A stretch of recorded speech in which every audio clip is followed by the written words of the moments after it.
up everyone, GameDad here, coming at you guys with a brand new unboxing video, and this time we are taking a look at the Turbo Grafx Mini.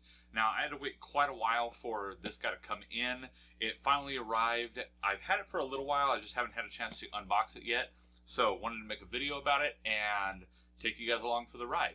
Now, if you are new to the channel, please be sure to hit those like and subscribe buttons, as well as that little notification bell so you get an alert every time I get a new video coming out.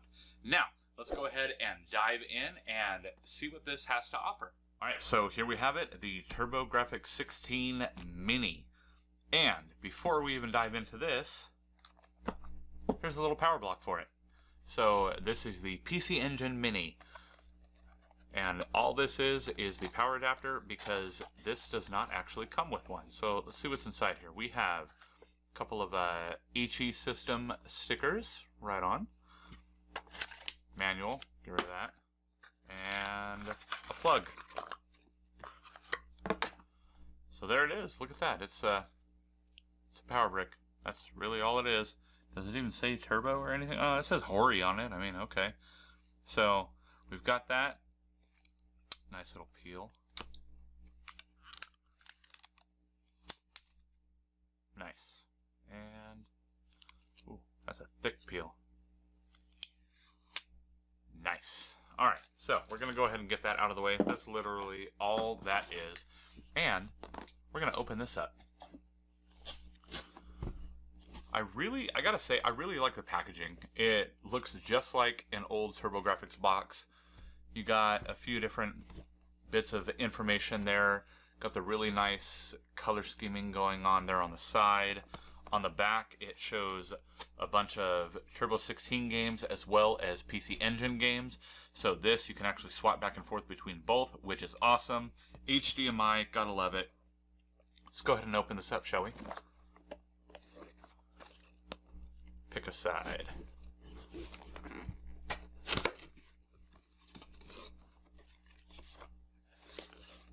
Look at that. Isn't that fancy? It's cardboard.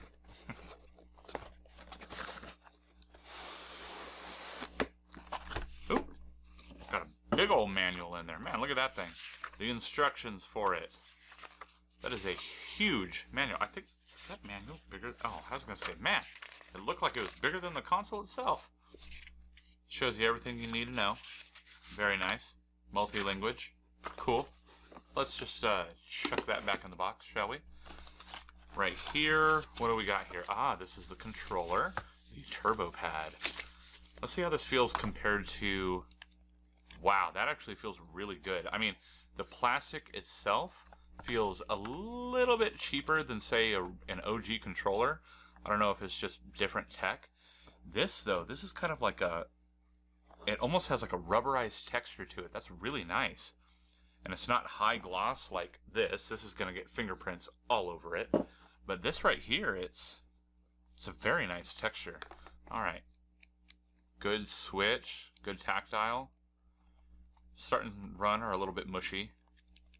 The 1 and 2 are good. Ooh, that D-pad. I like that D-pad. That's nice. Got a good weight to it. Feels just like one of the original controllers. Very strange not seeing that big old connector and seeing USB instead. So, awesome. There's our controller. What do we got here? We have... Oh, this must be the power cord. And micro. Everything is micro. Should be Type-C. Okay. Let's go ahead and bust the console out, shall we? Oh. Hidden cable underneath, anyone? HDMI. Let's go ahead and get that out. Oh, it's a sealed bag.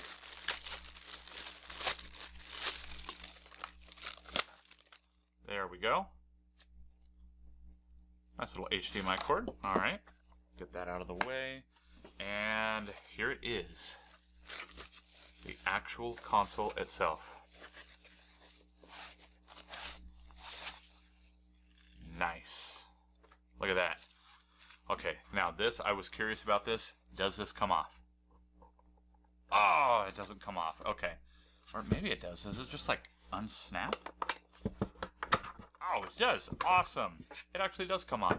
So on the actual Turbo Grafx console, this is a huge connector right here to add the CD option. So that's kind of nice. You got your cable management and stuff in there instead. There's your HDMI. Wait, where's the power go? I don't, oh wow, it's way in there. So tiny little power connector right in there. That'll just fit in there and you can run it through. Looks like you can be able to run it out of either the back or the side, so that's kind of nice. It doesn't feel as solid or as weighty as, say, the NES or SNES Mini, but I still like it. It's still nice. A couple USBs there on the front. That way if you want to do more than one player, there's your power switch. Oh, that's a nice touch. So on the original Turbo 16, you would slide your HUD card in right here. That's your games. And then you do that, and it would lock the card in place. Let's see if I can focus in on that for you. So if you look right there, I hit the switch, and a little switch comes out right there. Tiny little guy. That is a nice touch to add to this. I like that. So, yeah, this is awesome. It's got a decent weight to it. There ain't nothing going on up here. All the weight is in the front of this thing. But I'm excited. Let's get this all hooked up, plugged in, and check out some gameplay footage, shall we? Alright, so here we have that awesome Turbo Grafx splash screen showing off a few of the games. We have Alien Crush. Up next we got Blazing Lasers, Dungeon Explorer, Moto Rotor, Power Golf, R-Type, Victory Run, Chew Man Fu, JJ and Jeff, Military Madness, Newtopia, Ninja Spirit, Psychosis, Space Harrier, Splatterhouse, Ease Book 1 and 2, Bonk's Revenge, Kadash, Parasol Stars, Air Zonk, Newtopia 2, New Adventure Island, Soldier Blade, Bomberman 93, Lords of Thunder. And with all of those, it's a really good selection for this Turbo Grafx side, and in a little bit I'll be showing you the actual PC Engine side as well. So just going ahead and taking a look, got that really nice animation whenever it puts the cards in. As you can see, here is some footage of Space Harrier. Super fun game, really fun to actually play it on the Turbo. The arcade version is good, but personally I prefer it on the Turbo Grafx more, just because, you know, you can hit that little turbo switch and just rapid fire. So makes the game easier, of course, but I think it's pretty fun. I like it.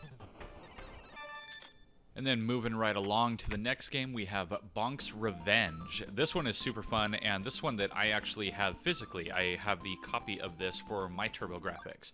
So super fun game. I personally like the later Bonk games a little bit more than this one, but this is still a fun game, and it was definitely unique to this particular console, and up until way later on, I don't think this was actually available for any other platforms. I think it was Turbo exclusive. I'm pretty sure Bonk was kind of, you know, the NEC mascot. And last up for this side, we have Alien Crush. This is another one that I have physical. Based on the cover art on the HUD card, you would never guess that this is actually a pinball game. And it's a really fun pinball game. I don't really care for the split two screen kind of thing when you go to the upper or lower part of the boards, but it's still really fun. It's animated very well, and it's just really fun to play, and this is a very good copy on here. I mean, I would assume that it is the official ROM, but yeah, here you go, Alien Crush on the Mini. And moving right along, let's go ahead and take a look at the actual PC Engine side, which has a bunch more games in it. So it kind of powers down, comes back up, and then we got the Kung Fu, we have Jasaiken Necromancer, Galaga 88, Fantasy Zone, Dragon Spirit, Apparel Gateball, Nectaris, Dungeon Explorer, Newtopia, PC Genjin, Ease 1 and 2, Super Darius. And there's so many games built into this console. It's ridiculous. It has more than any of the other mini consoles. I'm pretty sure it has more than the Genesis Mini, and that one came with a lot of games. So if you have not picked one of these up, I mean, I highly recommend it. You get so much for the value. It's a great console. It's got a great interface. And there you have it, everybody. That is everything that comes inside of the box for the Turbo Grafx Mini, as well as a little bit of the gameplay footage. That way you can see what you could expect if you were to pick one of these up for yourself. Now, I was kind of bummed to find out that this was not going to come with an actual little power brick. So, as you saw in the video, I did buy the extra little power brick for, I think it was maybe an extra $10 at the time. So, that way I could have the actual official one to go with it. But other than that, I think this console is pretty stinking cool. I mean, it comes with a ton of games. You can flip back and forth between the Turbo Grafx side or the PC Engine side. Personally, I don't have a PC Engine, but I do have a Turbo Grafx. And this is a great way to be able to play a lot of the games that are just really out of my reach budget-wise. Now, if you guys liked today's video, please be sure to let me know down in the comments below. And while you're down there, please be sure to also hit those like and subscribe buttons, as well as that little notification bell so you can alert every time I got a new video coming out. Now, as always, I'm GameDad. I thank you guys for watching, and I'll catch you later.